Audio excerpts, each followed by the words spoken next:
Your wealth deserves stability, expertise, security. Your wealth deserves LGT Cresto, private wealth with over a century of global heritage.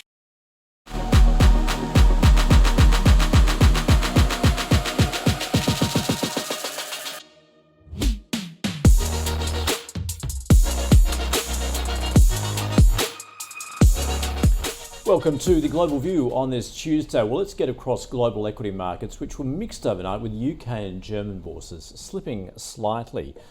On Wall Street, stocks finished broadly high with the Nasdaq snapping a 4-session losing streak, which was its longest negative stretch this year. Tesla shares were lower after the EV maker announced a new chief finance officer. And shares in Warren Buffett's Berkshire Hathaway rose to a record high after the conglomerate reported that quarterly operating profit topped $10 billion for the first time. Tyson Foods fell after the meat packer disappointed expectations for third quarter revenue. Vaccine maker BioNTech slumped heavily after saying it's cutting its drug development budget after quarterly revenue was hurt by a plunge in pandemic-related demand. And Moderna shares, they were also sold down after its price target was cut by investment bank Leerink. Sage Therapeutics lost more than half its market value in the session after the US drug regulator declined to approve its first of its kind postpartum depression pill. Well, underlying inflation in the Eurozone has probably peaked. That's according to the European Central Bank. The bank's update on Friday has increased expectations for the ECB to halt its streak of 9 consecutive interest rate hikes in September. Meanwhile, German industrial production dropped more than forecast in June amid a downturn in Europe's largest economy. Well, for macro and equity analysis in Europe, I spoke to Mathieu Savary from BCA Research. Well, the weakness in the German industrial production was very much in tone with the data that we had received previously, because let's not forget it's a June number. It confirmed the weakness that was evident in the PMI, and itself, it's a consequence of what's going on in the global economy.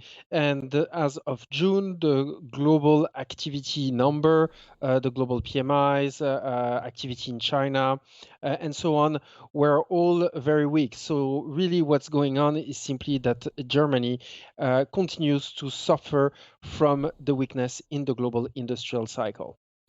All right, Rob, more broadly, how is this feeding into the Eurozone economy at the moment? And given we're in the midst of the summer vacation period, I guess it's an appropriate time to take stock of where the economy has been and where it's likely to go from this point on.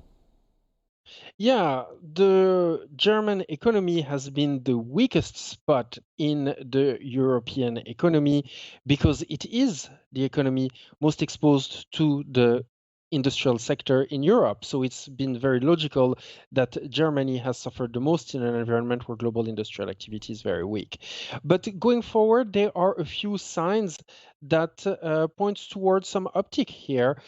First of all, we've seen until last week or so, global financial conditions ease, which act with a lag, but ultimately are consistent with a pickup in the global industrial cycle.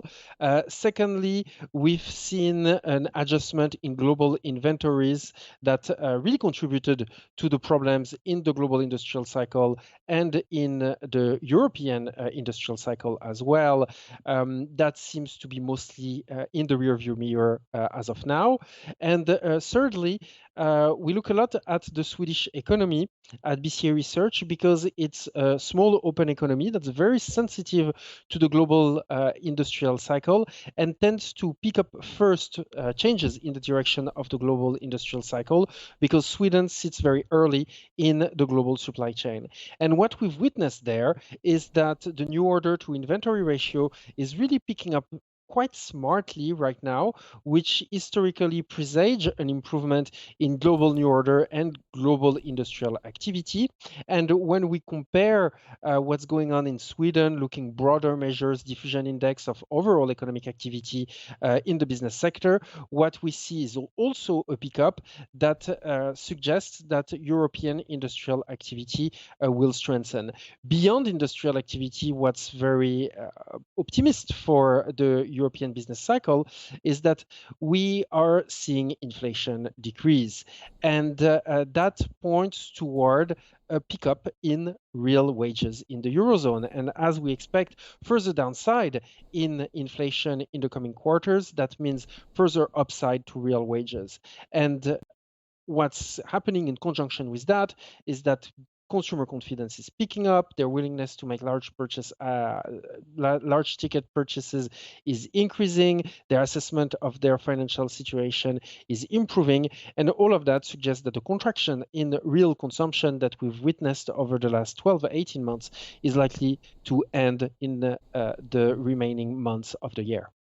So, Mathieu, given that inflation is heading in the direction that the ECB is intending it to go, what's your view as to whether perhaps the central bank is at an end as far as its monetary tightening? Well, it looks like we're actually very close to that end, or we've actually reached that end. The ECB has shifted its tone to a very data-dependent approach. The economy, as you've mentioned, as we've discussed, is quite soft right now, and many leading indicators of inflation in Europe, such as inflation expectation, such as the trends in energy prices, are all pointing toward further decline in inflation. So it's very likely that the ECB is done increasing interest rate. That being said, I would assign a roughly 30% probability that we get another interest rate hike in September, because inflation is sticky and might not have declined enough to make the ECB fully comfortable with a pause next month. But when we look broadly into the inflation indicator, we're seeing positive sign, and at the top of the list is the fact that trimmed mean inflation is decelerating quite well right now, and therefore points toward a deceleration in core CPI and even service inflation in the remainder of 2023. Mathieu, how is this translating into equity at the moment, given we have seen some impressive growth over the first 6 months of the year? Where do you think equities are likely to go from this point? Well, European equities need to continue to digest the very sharp rally that they've experienced from late September, early October 2022, all the way till March, April 2023. European stocks, if you look at the Euro Stoxx 50, went back to their pre-2022 peak much before US equities. US equities are getting there more or less, depending on the index we're looking at. Europe is already there. So when we think about what has driven this rally, it was in big part due to the collapse in energy prices that allowed European stocks to outperform, but that's mostly over. On the other side of the ledger, it's highly unlikely that yields in Europe will decline very significantly over the next 6 months or so, because the ECB will be on pause for an extended period of time. So there isn't much upside to European multiples. And the final element is that while we see room for the global and European industrial cycle to pick up in the second half of the year, the earnings number coming out of Europe have not been great in the second quarter release, and they will continue to experience a bit of a lagged impact from the weak global industrial cycle in the third quarter. Final element, we've had a big rebound in the euro that's sapping also some of the earnings strengths from European stock. So in this context, when we take all those forces together, what we anticipate is that European stocks will continue to churn as they've been doing since April, and that's not the most exciting story, to be honest. Mathieu Savary from BCA Research. Let's just catch up on what's making international news, and a shock exit at Tesla with the CFO, Zachary Kirkhorn, leaving the company. That move surprising the market that saw the Tesla veteran as a potential successor to Chief Executive Elon Musk. Taking his place is Vaibhav Taneja, Tesla's accounting head. The changes have now stirred concerns over Tesla's succession plan. As a result, we did see those shares slip overnight.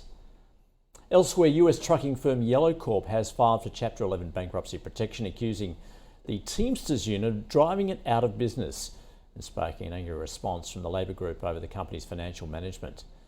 The close to 100-year-old company's filing puts the around 30,000 workers at risk when the freight industry is already grappling with weakened volumes. And in Europe, UBS has unveiled an overhaul of its investment banking division, including naming the unit's M&A heads, which marks a key step in integration with Credit Suisse. It comes amid reports UBS is weighing a plan to cut about 2/3 of Credit Suisse's investment bankers in the Asia-Pacific region. And Norway will fine Meta £1 million per day over privacy breaches from August the 14th. It comes after the company did not address privacy breaches that a Norwegian regulator identified back in July. And it's saying that Meta can't harvest user data in Norway, such as users' physical locations, and use it to target advertising at them. Meta had until August 4th to prove to the regulator it had addressed that issue. All right, just before we go, we are expecting to open higher on the local bourse with SPI futures up around 0.4%. Stay with us. The open is just moments away.